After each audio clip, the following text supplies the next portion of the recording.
آج کپتان نے دھو ڈالا، نیا طوفان تیار، سائفر کیس، اٹک جیل، پہلی سماعت میں کیا ہوا؟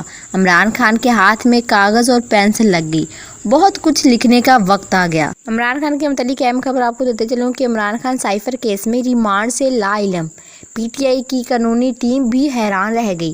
سائفر کیس میں عمران خان کے جوڈیشنل ریمانڈ پر پاکستان تحریک انصاف پی ٹی آئی کی قانونی ٹیم کا رات گئے گھنٹوں طویل اجلاس ہوا۔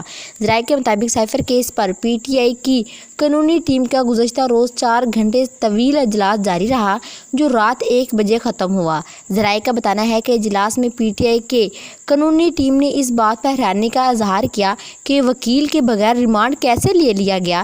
ذرائع کا کہنا ہے تحریک انصاف کی قانونی ٹیم کو معلوم ہی نہیں کہ chairman P T I judicial remand پر ہیں، یعنی عمران خان کو جیل سے نکلنے سے پہلے ہی انہیں جیل میں جانے کا عندیہ انہوں نے دے دیا ہوا ہے۔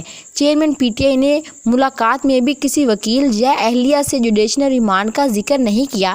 ذرائع کے مطابق قانونی ٹیم کا کہنا تھا چیئرمین پی ٹی آئی خود سائفر کیس پر ریمانڈ سے متعلق لا علم ہے۔ ریمانڈ کا مطلب یہ ہوتا ہے کہ عمران خان کسی بھی مجرم کو جیل میں پیش کرنا ہوتا ہے اس کی تشویش کے لیے۔ یاد رہے کہ chairman Tehreek Insaf Imran Khan cipher case میں 30 اگست تک جوڈیشنل ریمانڈ پر ہیں اور اسلام آباد کی سیکرٹ ایکٹ عدالت کے جج ابو الحسنات آج سائفر کیس کی سماعت کریں گے۔ اور سائفر کیس میں ویسے 2 لوگ ہی گرفتار ہیں، ایک عمران خان اور دوسرا شاہ محمود قریشی۔ شاہ محمود قریشی کے بارے میں آپ کو بتاتے چلو کہ سیکرٹ ایکٹ کورٹ نے پی ٹی آئی کے وائس چیئرمین شاہ محمود قریشی کو 14 روز جوڈیشنل ریمانڈ پر جیل بھیج دیا۔ اسلام آباد کی سیکرٹ ایکٹ عدالت کے جج ابو الحسنات ذوالقرنین نے شاہ محمود قریشی کے خلاف سائفر کیس کی سماعت کی، جس سلسلے میں ایف آئی اے نے 2 روز کا جسمانی ریمانڈ مکمل ہونے پر شاہ محمود کو عدالت میں پیش کیا۔ کیس کے سلسلے میں اسپیشل پراسیکیوٹر ذوالقرنین نقوی، شاہ خاور جبکہ شاہ محمود کی طرف سے وکلاء عمیر نیازی، شعیب شاہین اور بابر ایوان عدالت میں پیش ہوئے۔ دوران سماعت ایف آئی اے کے اسپیشل پراسیکیوٹر نے شاہ محمود کی مزید جسمانی ریمانڈ کی استدعا کرتے ہوئے کہا کہ شاہ محمود سے موبائل فون اور سائفر کی برآمدگی کرنی ہے۔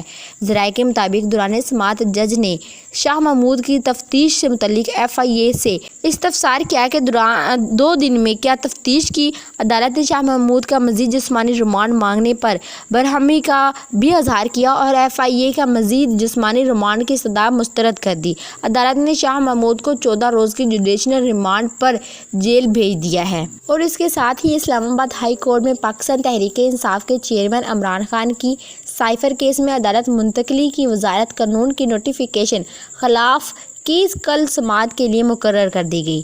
اسلام آباد ہائی کورٹ میں سائفر کیس کی سماعت اٹک جیل میں کرانے کے خلاف دائر درخواست پر اعتراض عائد کیا۔ چیف جسٹس عامر فاروق کا چیئرمین پی ٹی آئی کی درخواست پر اعتراضات کے ساتھ سماعت کریں گے۔ چیئرمین پی ٹی آئی نے درخواست میں استدعا کی کہ عدالت کیس اٹک جیل میں منتقل کرنے کی نوٹیفیکیشن کل عدم قرار دے۔ درخواست میں انسداد دہشت گردی عدالت کے جج کو آفیشیل سیکرٹ ایکٹ کے تحت درج مقدمات کا اختیار سماعت بھی چیلنج کیا گیا ہے۔ درخواست میں کہا گیا ہے کہ انسداد دہشت گردی عدالت کے جج مطلوبہ اہلیت کی بنیادی معیار پر بھی پورا نہیں اترتے۔